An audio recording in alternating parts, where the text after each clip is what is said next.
Get rolling, you guys.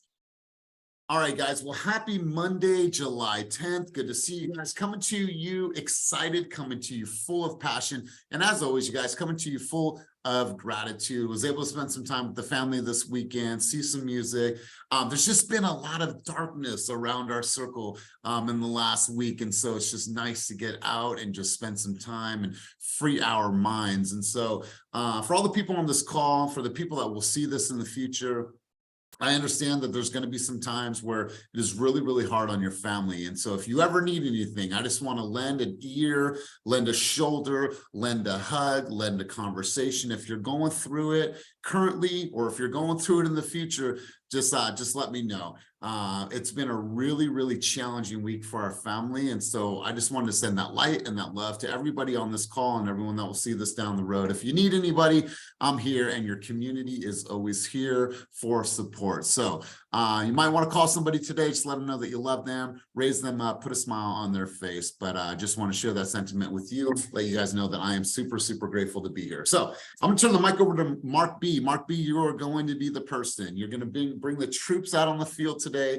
So you're going to share with us your message to bring the team out on the field, and then one thing that you're stoked on in your business from this last week, and then one personal win in your life. So I want to turn the mic over to you. I don't know if you've done this before, Big Dog, but I'm having you bring everybody out on the field. So say those last three again. So yeah, so it's you bringing the troops out onto the field for the big game. And then two things. One is, what's a business win that you're super stoked on from this last week? And number two, or the last one, excuse me, is what's something personal that you're really stoked about in your life from this last week? That's really simple. So you're bringing us out, okay. One personal, one business. Let's go.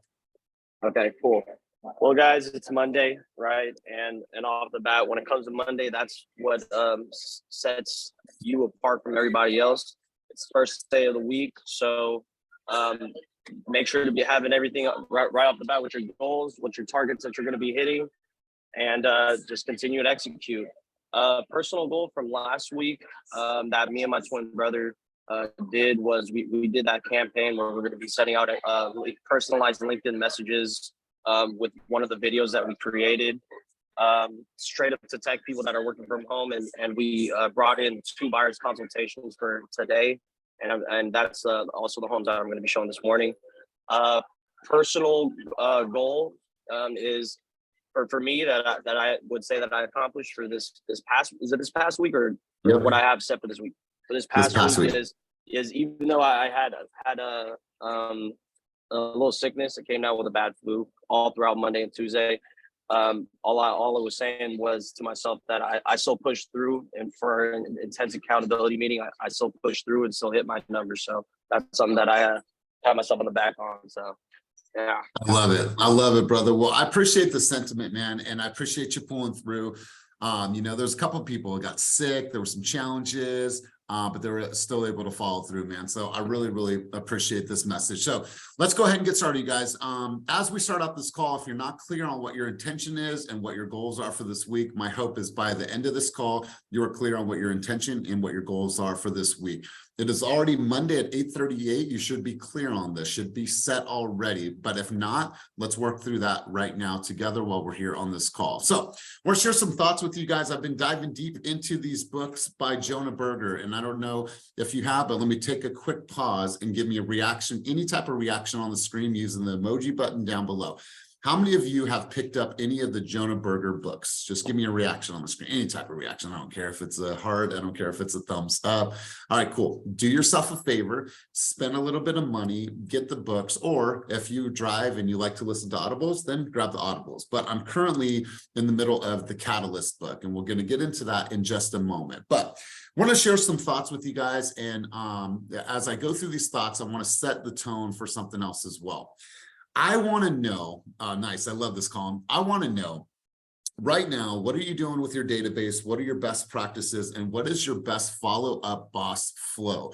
Meaning that we all know that we should be using our follow-up boss, but are we really using it to our advantage? There's some people on the call today that their cadence, their rhythm, their flow, and the way that they manage their follow-up is really, really spot on. And it's a systemized process every single time with every single person, every lead, every person they meet at an open house, every single time they're collaborating with the team member. There's a cadence, there's a flow. So I want you guys to think about that. And if you have best practices, you feel like you really understand follow-up boss and you have a really effective flow. I'm going to come back to you in a couple minutes. So keep that on the back deck.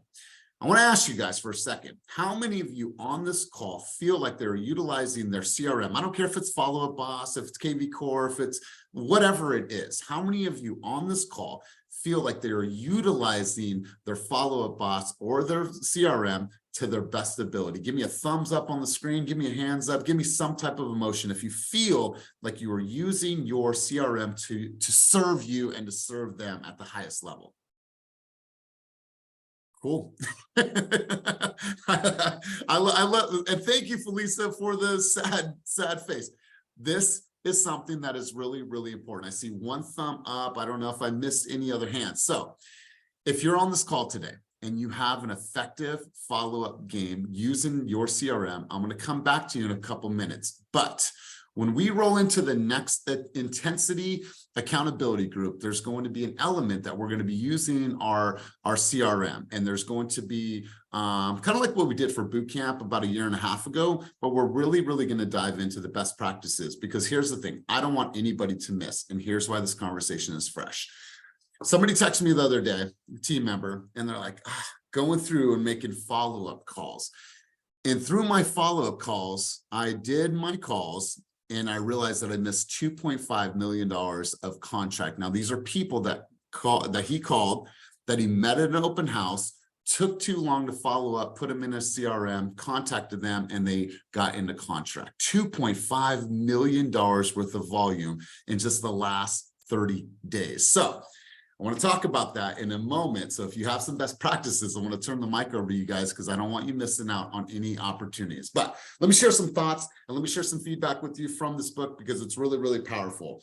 How many of you like when someone tries to tell you to do something? All right, let's just go there. How many people like to be told, you should do this, you should do that, do this, Nias, do this, Sammy, do this, Dominique? How many of you really like to hear that? It's kind of like our parents, right? We never really liked what our parents were telling us to do, although we probably knew that in some realm, in some way, shape, or form, that they actually, they were right. But no one likes to be told.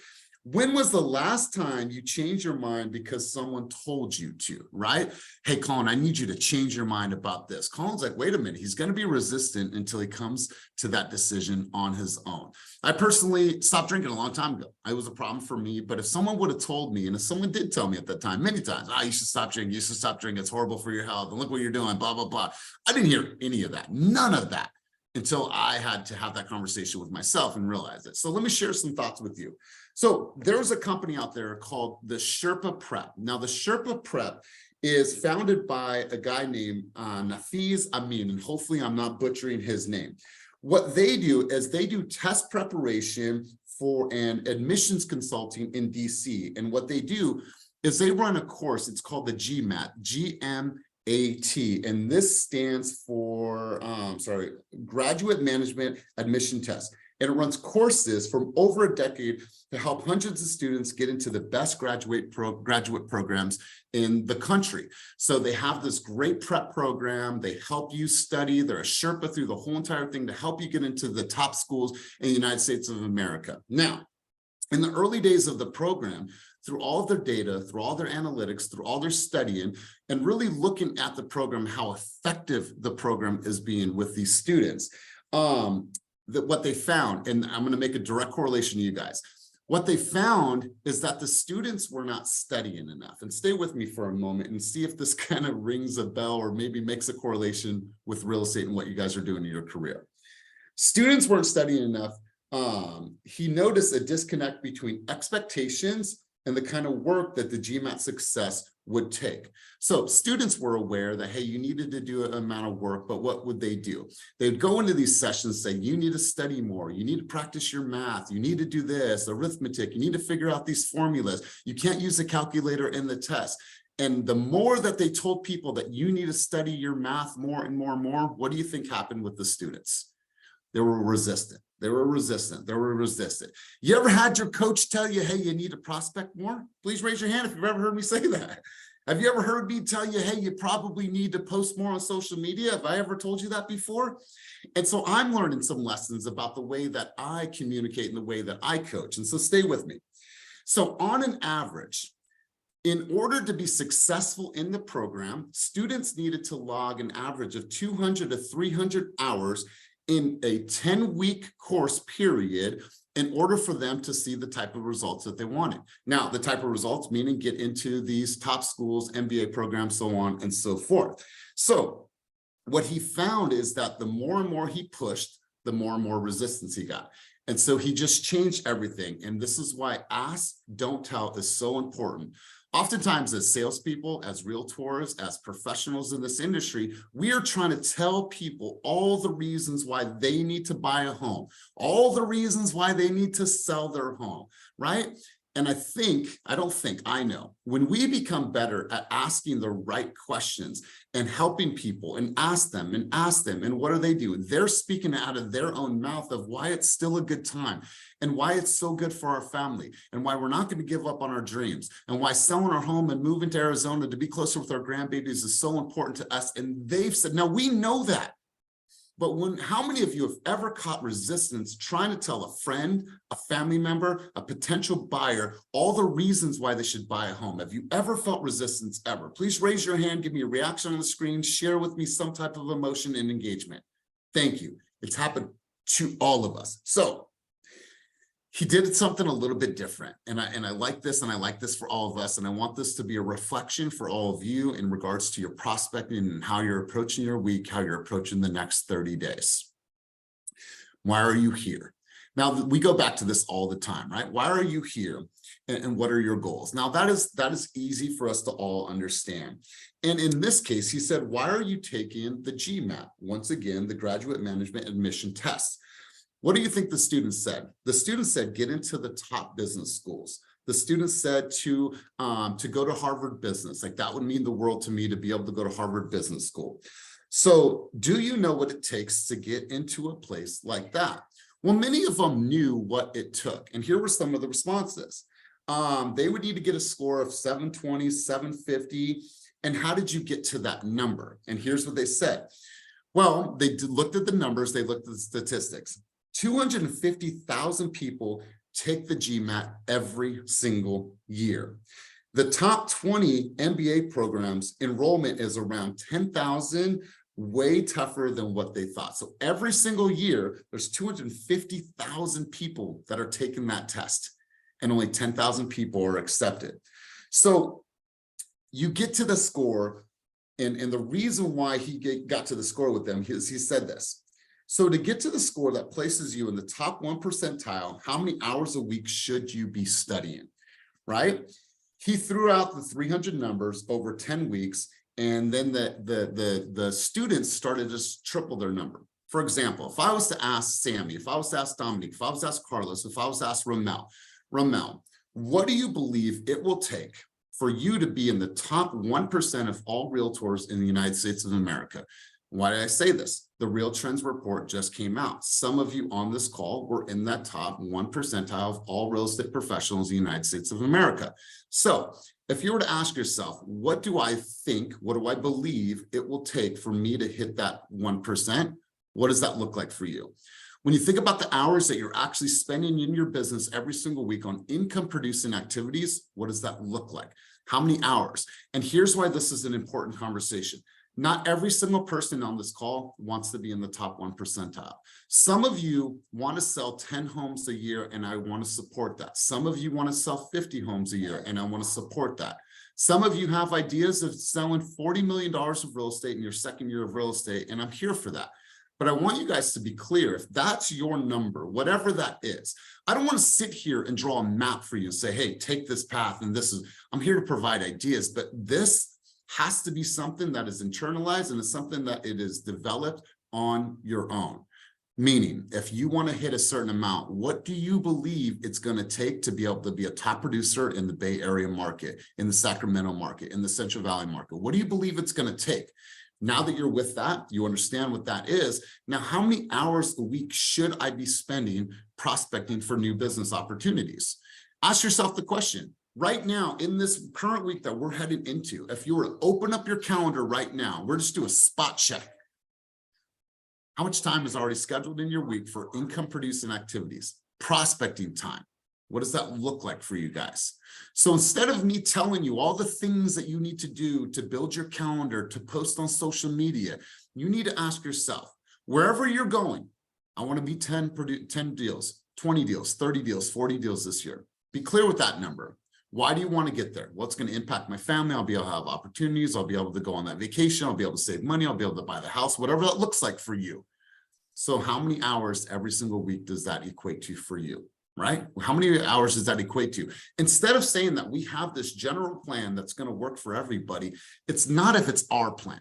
It's not if it's our plan.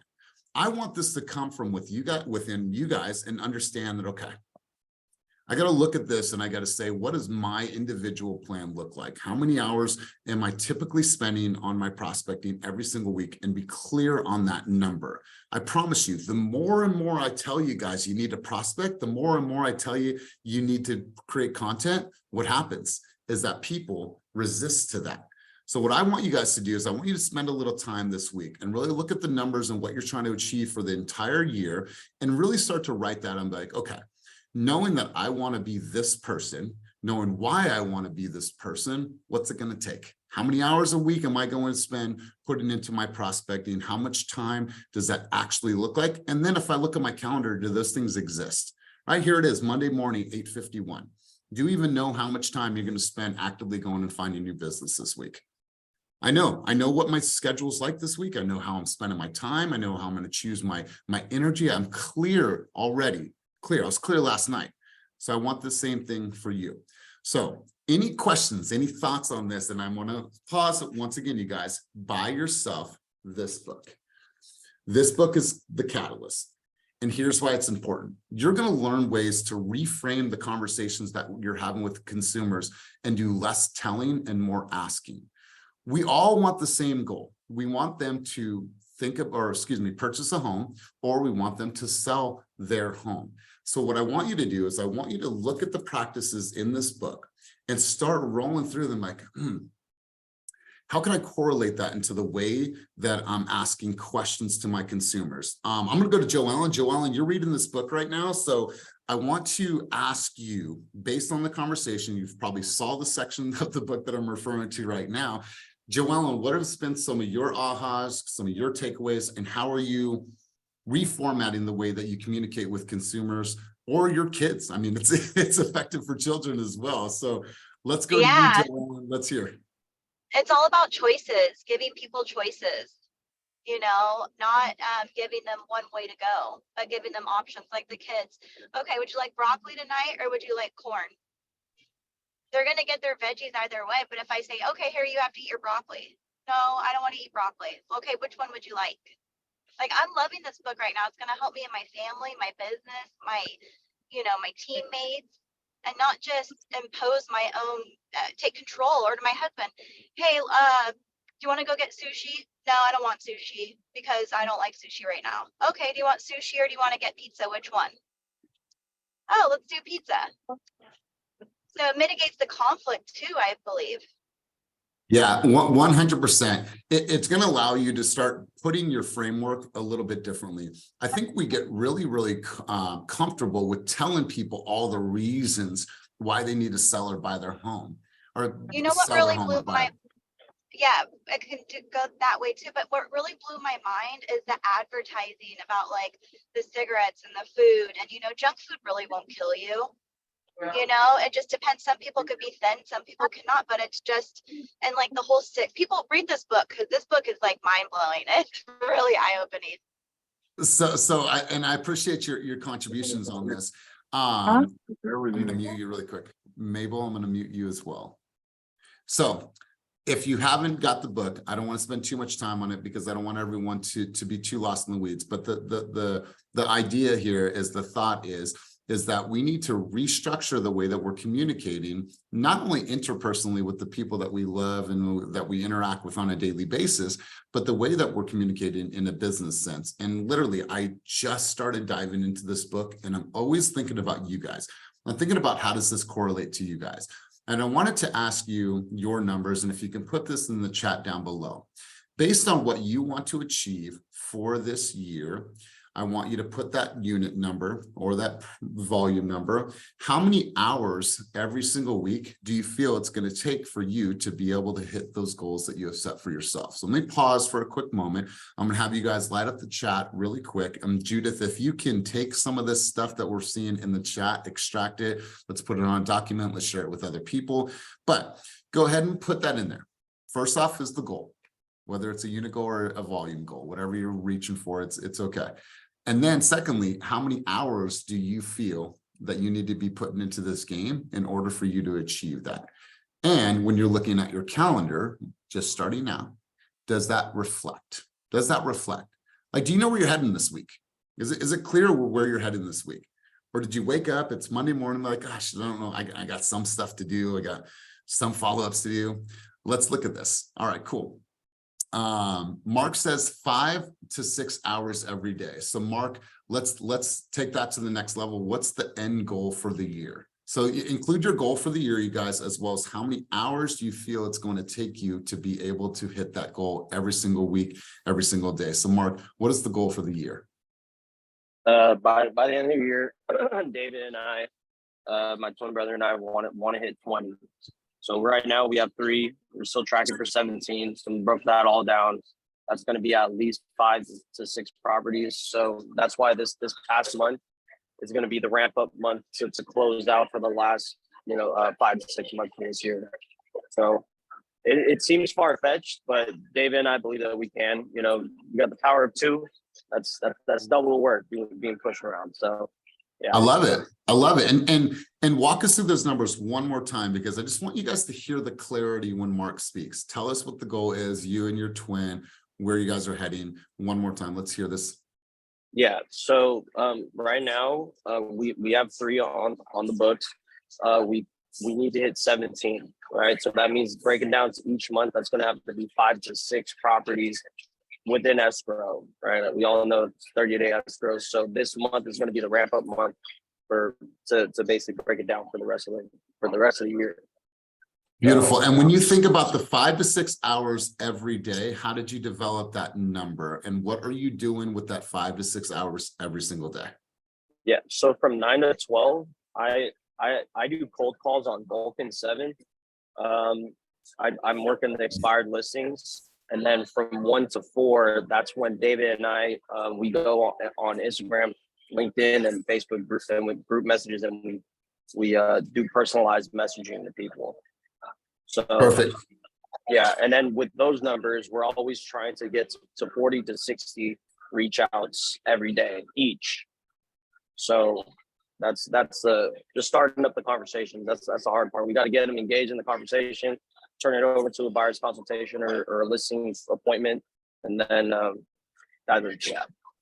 I love this. I love this. All right, guys, let's continue cruising on. 24 units, 4 conversations a day, conversation, and 4 hours a day. Who's iPhone 5? That's me. Sorry, I got a new phone. No worries. I'm glad you got a new phone. So tell us how you got to these numbers. 24 units, 4 conversations a day. So first off, how close or are you on pace to hit that goal of the year of 24? How did you come up with the 4 conversations a day? And how did you come up with the 4 hours a day? Let's go. Let's walk me through your formula. I got 20 more to close. Okay. to reach end of goal. I got my numbers from joining your business planning, your beginning of the year and your mid-year event, and breaking down the amount of volume and the amount of numbers that I want and what that leads to. And we came out with 4 conversations a day is going to hit that 24 number. I'd like to put in more than 4 hours a day, but that's kind of realistically where I'm at. So like, I think I could use a little more personally. I've had some phone mishaps and that kind of threw me off a lot. But we're getting back into the office. We're getting back on schedule. So I'm just getting really excited to get back to my routine. So that's where it's at. All right. And so just so you guys know, Ilona was Rookie of the Year last year in the category Rookie of the Year. So Ilona, just so I know, so everyone on this call is very, very clear. When you say, okay, my 4 hours starts now, talk to me, laser focus, clarity. What happens in that 4 hours? What do you do? If you were going to say, all right, I got my 4 hours set today, what does that 4 hours actually look like? So first and foremost, I go to my online lead sources, whichever ones I'm part of, and I make sure that those are all cleaned up, because if you don't do your updates, you're not getting any more leads. So, you know, going through the Ojo, going through the UpCity, going through the old other leads that I have. And then what we have been doing is calling the pond. Or trying to, but the plan is also, we just got a Red X. We just got a Red X subscription to call expired. So that is the next plan, because I've heard other people having really good success with that. Sorry, I'm carpooling. It's all good. It's all good. But that's the plan. I love it. I love it. Thank you for the update. I love the kids are in the back. You guys, listen, if you're calling expireds, if you're calling for sale by owners, this takes a certain level of communication, scripting, flow, dialogue, rehearsal, rebuttals, all of that. So I love that you guys are doing Vulcan 7, Red X, things like that. Make sure that you guys are putting in the time and you're really, really practicing those presentations, because so many people call those people. Now here you are as this unicorn, as this new person calling them with something that they truly haven't heard. And that takes a lot of skill. So I hats off to you guys. Love what you guys are doing. Let's go to conscious assets. So you said 10 units, so 30 hours per week. So walk us through this 30 hours. How did you come up with that number? Why is that number so important to you? Conscious assets. Let's go to you. Hey, there he is. hey, There he is. I'm here. My bad. I'm not on camera. I almost had a heart attack yesterday. Like for reals? Yeah. But well, bro, I'm glad you're here. Hopefully you're all right, man. Jeez. yeah, I'm just laying down. My chest is still having like pulsating pains, but I'm good though. But whoa, okay. Bro, if you want to pass, like you can pass, my man. Nah, there's no Okay. pass. There's no passing. Okay. So I want to do 10 units. Just I'm trying to be. Yeah, I want to shoot for my original goal, which is 20, but I want to be realistic also. So I want to at least do 10 minimum, and I said 30 hours a week to kind of spread it out through the weekend as well. So every day I go on Instagram, similar to my man before, doing reach outs and making sure that I get some posts up and likes and comments and engaging with people and trying to pull in some buyers, maybe some listings. And then what I also do is I go through my email list and I send out the emails from the events that we've been doing. I've been trying to build up my clientele with my lead generation through hosting events. So I'm making sure that I tap into everybody throughout the weeks. And then I call my SOI. I've been calling them a little more frequently, and then just tapping in with them throughout the week, about a couple hours a day. I reach out to them just to see where they're at, make those conversations and plug them in and let them know I'm a resource. And I was also planning on moving forward, at least doing 2 open houses a month, just to get those knocked out to see what I can get from that. But yeah, pretty much. Man, I love this. And really quick, if we could just pause for a second, you guys, everyone send him love, light, healing energy. We have the Reiki Realtor on here. Shanice, if you can do some of your energy work and send him some positive vibes, and because you're young, brother. So if there's anything we can do to help you, my man, let me know. You know, that's challenging. I don't know what you're going through. So we're here for you, my man. Just sending you positive energy, light, love, all that stuff. So you guys help him out, send something over to him. If prayer is your thing, if energy is your thing, whatever it is, send it to him and let's light him up, you guys. So Keelan, thank you for sharing. Let's talk about this really quick, because a lot of you are doing events. How many of you this summer are going to host a booth, have a table at a trade fair, go to the local event, farmers market? How many of you guys are going to throw some type of event that has our swag out there, has the banner, be you but fast, or whatever it is? So I'm going to give you guys some really, really quick advice, because I have ran over 250 trademark booths, marketing. This is something that's a specialty to me. When you're hosting a booth, when you have an opportunity to go to that local convention, that local street fair, wherever it is, you guys, the idea is not to just be out there handing out your swag. Now that's important, and it's a great stopper, right? They stop, you have a spin wheel, whatever it is, you want people to come to you. That is number one. If you're running any type of trade booths out there, games and spin wheels will make people stop. The human brain cannot say no to a spin wheel, even if there is no monetary compensation for anything that they do from spinning that wheel. It's just human behavior. I don't know what it is about humans, but they want to spin the wheel. So the idea is to get them to come to you, to talk to you. And it's not necessarily about having the communication about real estate at that point. Now, I get that. Here's the worst thing that you can do at a booth. Oh, hi. Yeah. Nice to meet you, Carlos. Yeah, I'm Elias. You ever thought about buying a home? Well, yeah, we thought about it. Wonderful. Here's my card. If you ever have any questions, make sure to give me a call. Enjoy the fair. We'll see you later. Fucking weakest thing that you could do at a trade fair, at a booth. Here's the idea. The idea is, how do I capture as many emails, Instagrams as I possibly can in this 2-hour span? And here's how you do it. There's got to be some type of offering. What the offering can be is, it could be $100 gift certificate. It could be a 3-night or 2-day, 3-night stay somewhere. It can be back to school, that you're paying for somebody's entire supplies for back to school, right? Backpack, pins, folders, all that, not to exceed $500. And when they spin the wheel, they get an entry into the raffle. They get a little swag bag, or they can get 2 entries into your raffle. So then they spin it, they enter your raffle for your offering. Now what you have is, say, wonderful, let's get you guys all wonderful. I got you in, wonderful. Here's what we do next. I want you to follow me on Instagram. Here's my handle, perfect. Follow me on Instagram, because what we're gonna do is we're gonna announce the winners on Instagram in 1 week from today. All right, wonderful. We're going to do a randomizer. So now what do you have? You have their email, you have them in your ecosystem, and now they're on your social media. So now you're giving updates. Hey guys, we just got done doing this huge event in Stockton. It was amazing. And if you guys were there, like I said, we're going to be doing the random generator of the winner of a $500 back to school package. We're going to do that on July 7th, you guys. So be on the lookout for the announcement. They're there, right? They want to see that. You have their email, you're emailing them, giving them a reminder of what you're doing. Also, here's my Instagram. They're coming back. That's why you creating content is so important, because we're constantly bringing people back into your environment. Now you have a way to follow up with them. You have a way to remind them. You have a way of letting them know that they did not win. But now you have a right.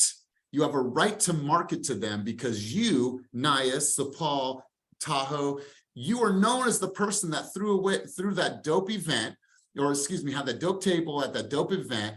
You had this dope giveaway, and now you have the right to start to market to them for life. Now, will some people opt out? 100%, but now they get to see all the things that make you great as a realtor. It is you as a person, it is your communication, it is your great videos, it is your newsletters, it's your email blast, it is your communication. Now they're in your world. This, let me give you my card if you ever think about selling real estate or buying real estate. That's so weak.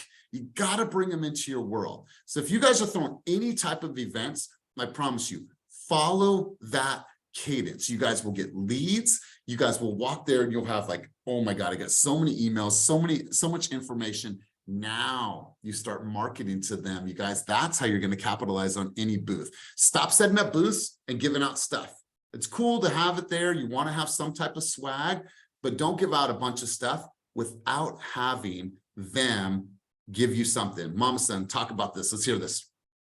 Yes, I've done some events, and my way is I raffle off $100 or some type of gift certificate, anything like free or money. People are like, okay, yeah, I'll sign up, and just use a QR code. And it's on Google Sheets. You could just ask like your name, phone number, email, and capture the number that way. And it's on an Excel sheet at that point. So that way you could just put it into your CRM really easy, and it works. That's right. That's right. It works. It works. How many of you, let me ask a question.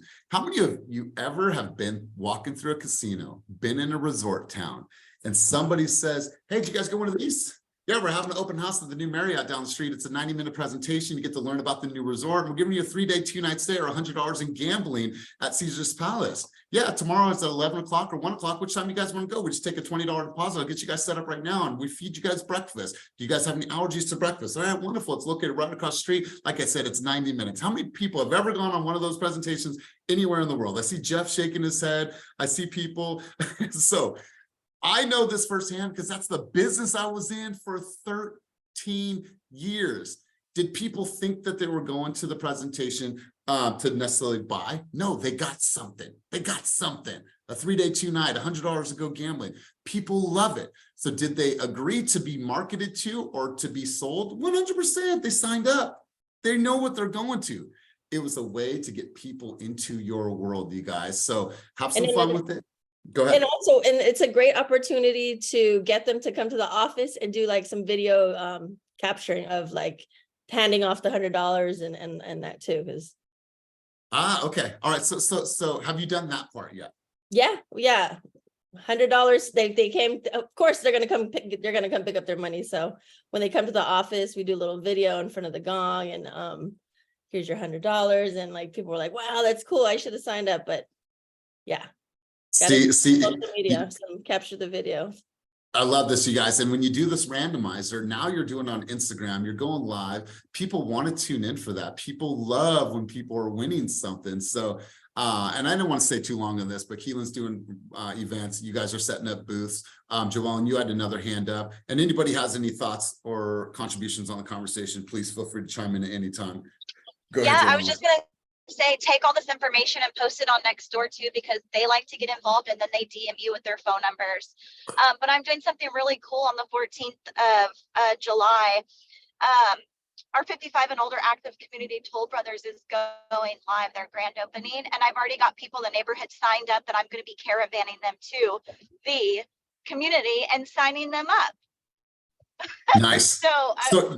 Yeah. So you're paying for the, are you paying for transportation or no? No, it's going to be in my car. So basically, I posted a really nice picture of the resort, and I said, hey, neighbors, have any of you had a chance to tour the new 55 and older community, yada, yada. I said, let me know if you want to go. I'm going to be driving us and some other people on the 14th to the grand opening.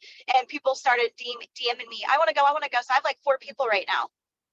Wow. Is it going to make sense for you just to rent a Springer van or Sprinter van? I'm just going to do this right now. If more people do, then I'll just figure out. My home warranty lady, she's coming with me. I'm actually signing her up too, because she's interested in buying. So, wow. And I already made really good friends with the sales director over there. I've been going out there like a couple times a week. So, and they pay a really good commission. And she even gave me the insight of where the people are coming from, and it's actually the older 55 communities that want to leave those homes and move to the new ones. So I'm marketing the old ones in El Dorado Hills right now. I mean, listen, you guys, I understand this. I could tell you all day long that you need to make cold calls. Quite honestly, if we're just being real with each other, maybe that's not for you. And I understand that, but prospecting has to be for you no matter what. Here's what I want you guys to focus on. By the end of the summer, how can you get 200 plus people in your database? And if you ever want to stop cold calling, 100 cold calling, you need to get your database to 1,000 people, because now you're just going through all those people that have met you in some warm capacity at some time. So I would focus on putting as many people as you can. If you guys are doing, how many of you have kids in sports this summer and you guys are crazy on the weekends? That's a lot of work. So while you're out there, you should have a shirt and that shirt should have a QR code on the back, and that shirt should have a QR code on the front, and it should have some type of call to action on that. When you're having conversations with people, it is moving everyone into, what do you have to say to everyone? Keep it moving. Yes. Okay, I'll get it for you right now, okay? Go ahead then. He does this every time I'm on the call. He asks me for a popsicle. No, and he can't have no popsicle for breakfast. Thank you, son. Okay, go ahead.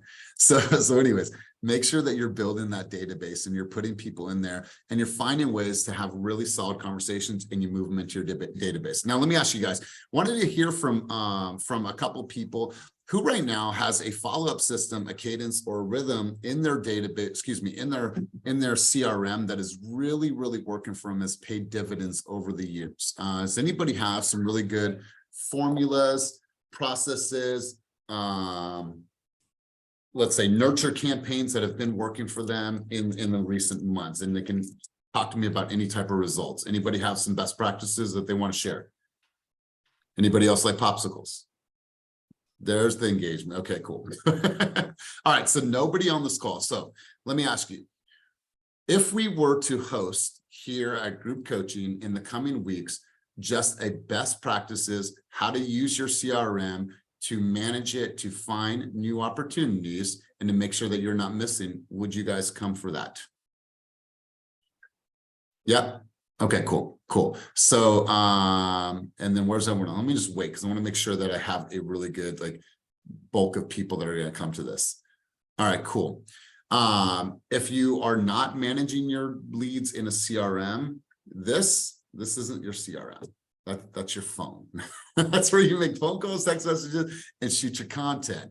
Every single person needs to have a flow.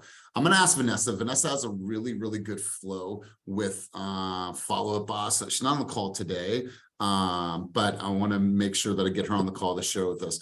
Somebody asked, yo, is that you? So, ladies and gentlemen. Sorry, someone said something. It's Is that me. Vanessa? Oh, Vanessa, you're here. I didn't see you on there. Hi, how you doing? I'm hanging in there. All right, so Vanessa, I don't want to discount this conversation, but while you're here, if you could just answer a couple questions for me, that would be ideal. You got a sec? Yeah. All right, so Vanessa, so you get a lead. The moment it goes into your CRM, what happens? Say, all right, I'll give you an example. You and I are working a lead. You and I met somebody at an event. You and I get this lead. It's going into your CRM. What happens next? Talk to us about the flow that you have put into practice that has been really effective for you. Let's go. All right. First things first is we meet a lead. I think for the most part, I would have gotten enough information to either one, set them up on Real Scout, or two, if they're a seller lead, a market update. Depending on their kind of time frame, it'd be either every 2 weeks, it'd be a touch. But again, so if they're a buyer lead, they go into Real Scout, set up on criteria, whether they're, telling me they're buying now or 6 So months. let me pause you for a quick second, Vanessa. So when you put them into Follow-Up Boss, or because you're using Follow-Up Boss in this case, do you tag them in Follow-Up Boss and then go into Real Scout and set up their search criteria? No, everybody goes to Real Scout first. Okay. No matter what, because Real Scout has set up it can set them up for listing alerts, but also seller side too. So both ways they go into Real Scout. From Real Scout, I have it where it transfer them right directly from Real Scout into Follow-Up Boss. Okay. And you set that up on the back end though? Mhm. Okay, perfect. Always. Perfect. All right, I cool. always, because some people, they are just not gonna do it. It's almost like you set them up and they'll use it, and it's just better off that way. Because there's been times where at the beginning I've okay, hey, set yourself up. Hell no, they don't do it. Okay, so a couple lessons here, you guys. Don't just send somebody the automated email from Real Scout in hopes that they're going to set their criteria up. The moment you start interacting with somebody, it's important that you see all of their behaviors online. How many homes that they're viewing, what do they like, what do they dislike, how many emails that they open to you from you. That way you can respond accordingly. So Vanessa, I'm a hot buyer. You and I just started talking, we met. So what is that cadence like? Are you using nurture campaigns that are already loaded, or have you created your own? Talk to us about some of the things that you have put into place. I am not the one to reinvent something that's already worked. So my favorite is tagging buyers. So if they're a buyer in Follow Up Boss, you tag a buyer, it will automatically set them up on an LPA drip campaign.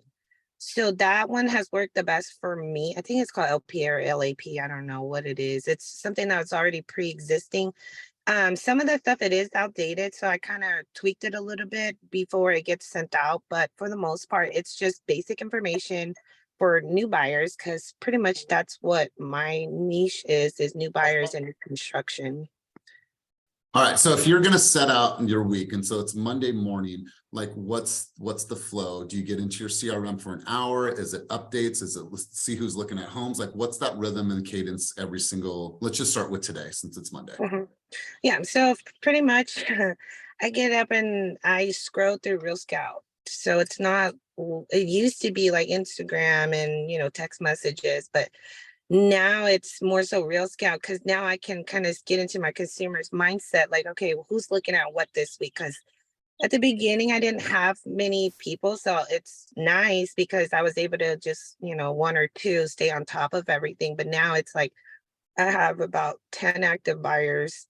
And everybody, people go through things in life. One week it's, they're hella gung ho, and another week they're just not motivated. But for the most part, get on Real Scout, see who's actively looking, who showed interest. That would be my pretty much first point of contact.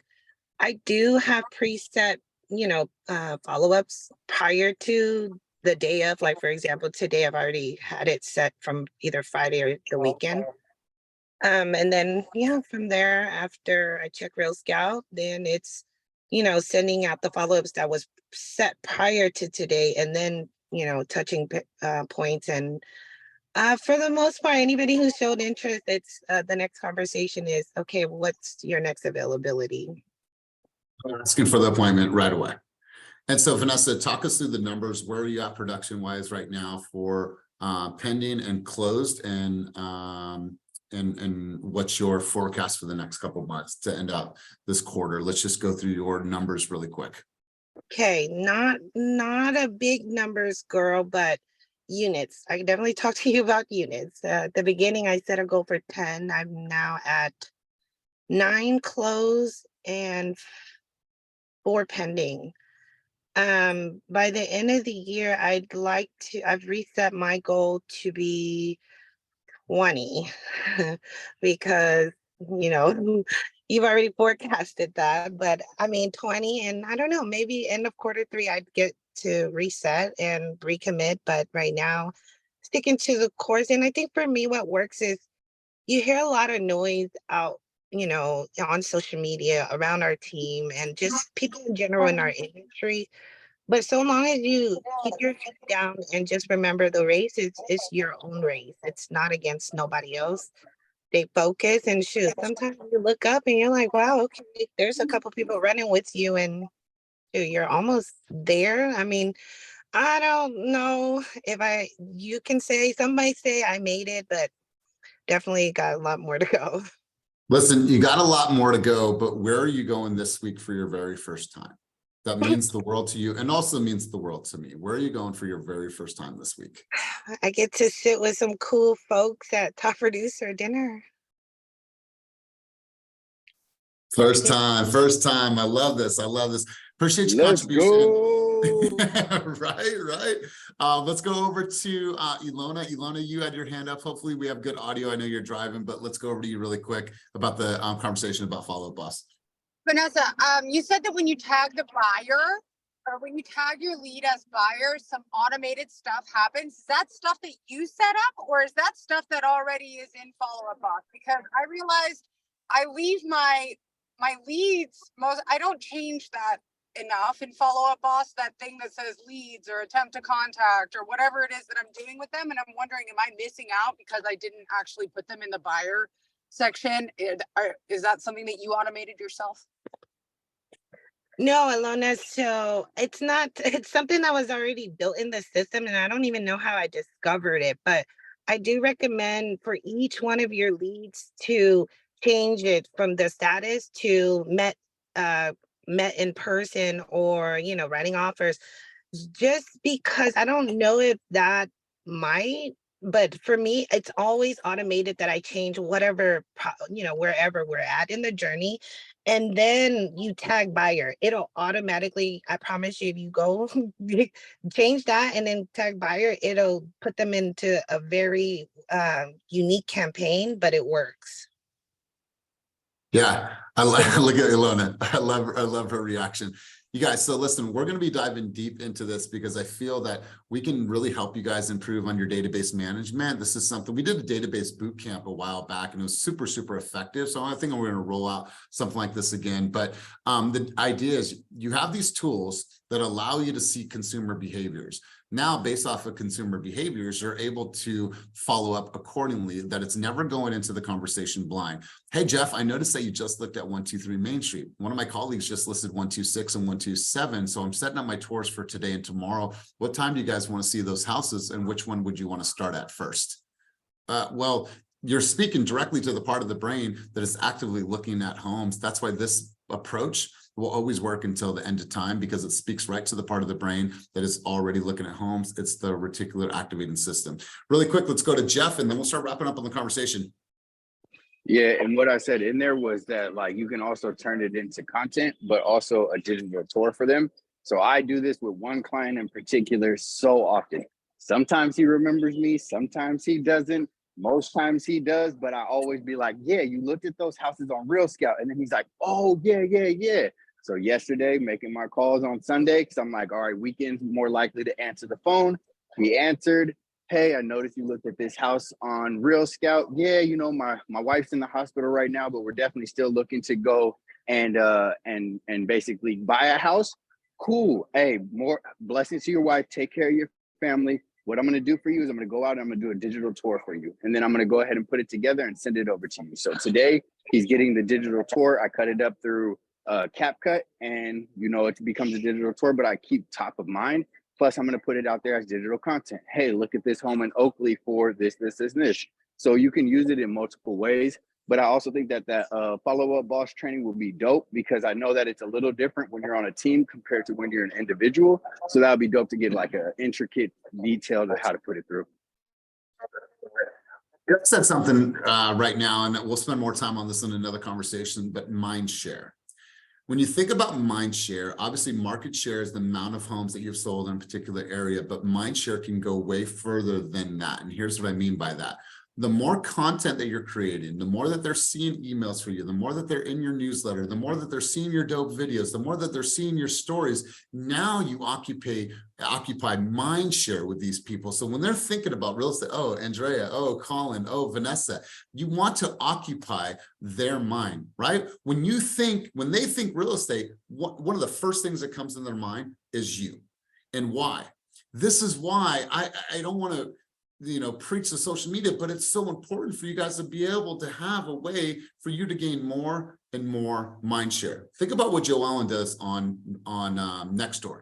That's mind share, right? If you're somebody that is creating consistent content, then that's mind share. That's mind share. Thousands and thousands of people are seeing your stuff. So let's close with that. Let's do a couple key takeaways before we head out. I'm going to go to Jeff.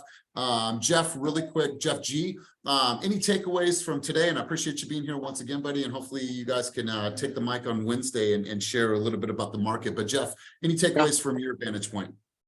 Yeah, quite a bit. I mean, I know that I don't want to take too much time. I know that honestly, when I think about my calendar, most of the stuff I schedule is not sales related activities. It's more I schedule my appointments and different things that I need to do from a managerial perspective. And then my extra time is the sales. And I actually need to flip that and do it the other way, quite frankly. So taking that away. And then for everybody on the call, I would say, use all your resources, like Elias was saying, in terms of the prospecting that you're doing on a weekly basis. Ask other, I heard someone mention their title rep or their warranty. ask other people in the industry to help you. Of course, from my perspective, ask your loan officer, the lender you work with, to help you make the calls, door knock, call the expired listings and the FSBOs, because they'll do it. I mean, they're all in. I mean, everybody out there is looking for ways to add value, help find more business. So don't be, shy to ask ask us, ask a lender, title rep, anybody else in the industry to help you out, because they'll get, shoulder to shoulder with you and, be right there with you and, jump on the phones and knock on the doors and walk the neighborhoods. I love this. So Samandy said she's door knocking with a lender this week. Definitely ask, don't go alone. So, I mean, wonderful, wonderful. So last but not least, let's go to Shanice. Shanice, you have 1 minute, close us out. Key takeaways from our time together today. Yes, I love this Catalyst book. I think that it definitely hit home, because even for me, like, I used to post so much on my TikTok, but now, like, being here and we're like, we got to do content. I feel like even with Instagram, it's so intimidating because I've never really been on Instagram. It's not my thing. So this past week, I've just been jumping in with all of like my TikTok reels and just taking like old TikTok reels and like reposting them.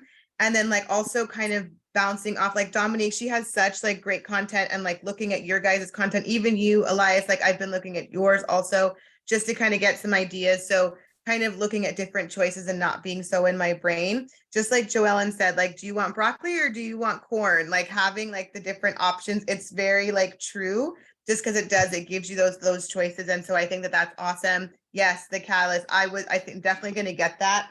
I do apologize because I was on the phone with my contractor and there was a lot going on. It's all good. But it was a great call, you guys. Thank you. I appreciate your takeaways. You guys remember this. When you ask yourself, why are you here? What is your goal? And, whatever that number is, well, what does it take to become that person, right? How much hours do you think that you need to be putting in the work in every week in work in order to be able to be that top 1%, to sell 20 homes, to sell 10 homes, to sell 5 homes, whatever that number is? You guys need to be clear on the amount of work that you guys are spending every single week in order to get the results that you guys want. And listen, we're all different. We're all different. So you guys have a choice. You guys have a choice to really look at your business or, not be in this business in a couple of years from now. That choice is simply yours, you guys. So I love you guys. I appreciate you. And thank you for all the contributions today. If you haven't picked up this book, I would love to continue our conversations about this. You have my word that we're going to do a follow-up boss training. We're going to do a CRM deep dive. So we'll have some fun with that in the coming weeks, because I want to make sure that we are managing and mastering our database. So you guys, have a wonderful, wonderful Monday. For the people that are going to Hustlers Lunch, I will see you today at noon. I'm looking forward to that. But you guys have an amazing, amazing week. As always, keep it moving towards your dreams, goals, and vision, and make this a week that counts. Peace.